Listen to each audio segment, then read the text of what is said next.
So I wanted to do a quick live just to help people out so that you can figure out and identify what is the number one thing I need to be focused on in the business right now. Because focusing on anything in the business right now, other than what you and what the business needs most right now, is a tactical error that costs you and your business the ability to grow and to scale. And a lot of property management businesses are not focused on the right thing. You may not be right now. And so you will realize this by going through this framework. So let me take you through this real quick. Now, originally, I got the idea from the 5 core functions from one of my mentors, Alex Sharfin. And then I developed and added on the 6 core function after working with financial coach Tim Francis over at Profit Factory. And so this is my sort of version of this, the 6 core functions of business.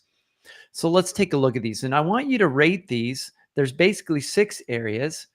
And what you want to do is you want to rate them on a scale of 1 to 5, 5 being best. Okay. So rate these on a scale of 1 to 5, 5 being best. So let's go through these functions. So first is lead gen or lead generation. So where would you rate lead generation? This is new opportunities, people raising their hands saying they might be interested in your services. Rate that on a scale of 1 to 5.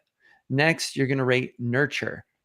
Nurture is your ability to follow up. It's your ability to warm these leads up until they get hot enough so that you can close the deal. In my business, we nurture through our Facebook group, doorgrowclub.com. We nurture through our newsletter. We nurture through our podcast, the Door Grow Show.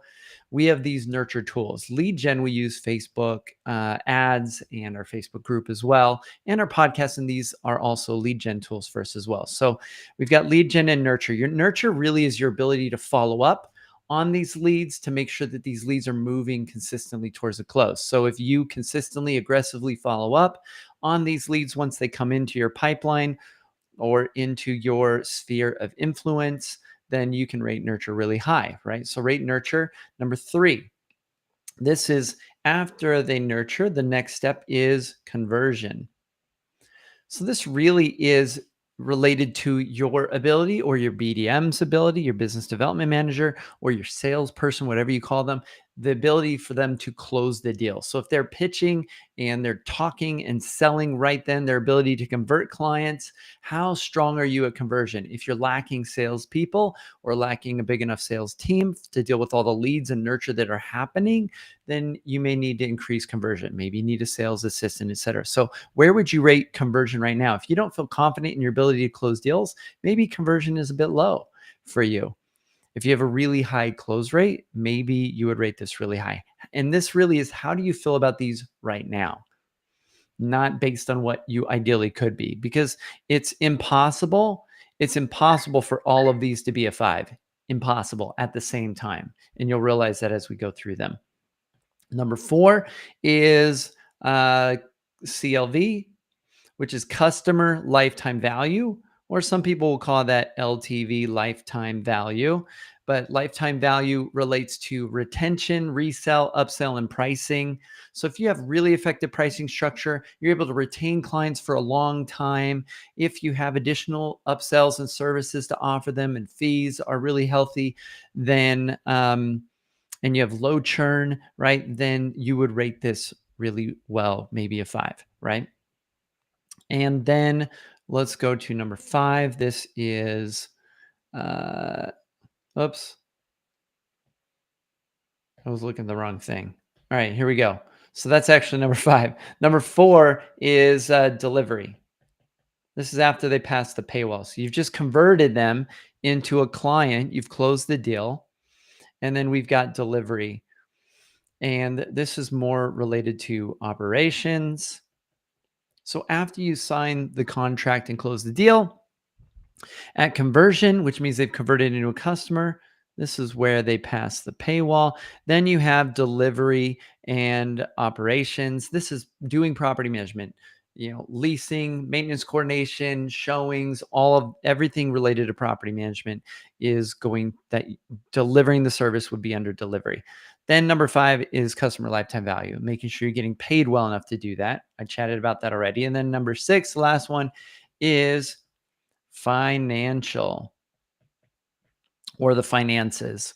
So this is related to cash flow, revenue, expenses, profit, financial reporting, financial decision making in the business. How is the financial health in your business on a scale of 1 to 5? Now, I want you to take a look at these after you've rated these and realize whatever's weakest probably is a 1 or 2, and whatever's really, really great, I recommend you rate it as a 5 for right now. Now, there's levels to this. Later on, as you grow and scale your business, what you currently would rate a 5 now may be a 1 later on. You need way more leads to keep the business fat and happy, and to keep your sales team fed and your business fed. You may need a lot more money in the financial. Maybe your financial health is really good, and that's a 5, and lead gen's a 1. So you decide to spend some money maybe towards something for lead gen. So all of these things impact the others. It's impossible to have all of them be a 5 at the same time. And it's important to recognize that. And so there's levels to this, and this helps you to figure out what to focus on. So what I typically see is the highest, most best thing is delivery. This is where a lot of property managers early on make the mistake of making sure delivery is always a 5, and then they have lead gen as their worst, and that's like a 1 or a 2. So, what that means is you have to be willing to give up the focus on delivery in operations and allow it to slip maybe to a 3 or a 4, at least for the short term, to take care of this red flag 1 or 2 under lead gen.